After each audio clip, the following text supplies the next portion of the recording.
প্রতিদিন রাতে ঘুমানোর আগে 6টি আমল করতে ভুলবেন না। 1, কালিমা পড়ে ঘুমালে যদি কেউ মারা যায় তাহলে তার মৃত্যু হবে শহীদি মৃত্যু। 2, দুরূদ শরীফ পড়ে ঘুমালে মৃত্যুর পর দুরূদ হবে সুপারিশকারক। 3, ঘুমের দোয়া পড়ে ঘুমালে সারা রাত ইবাদতের সওয়াব পাওয়া যাবে।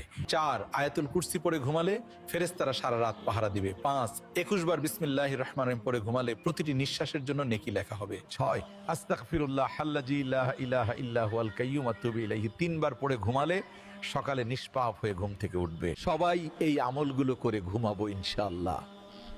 ভিডিওটি ভালো লাগলে বন্ধুদের সাথে শেয়ার করে দিন।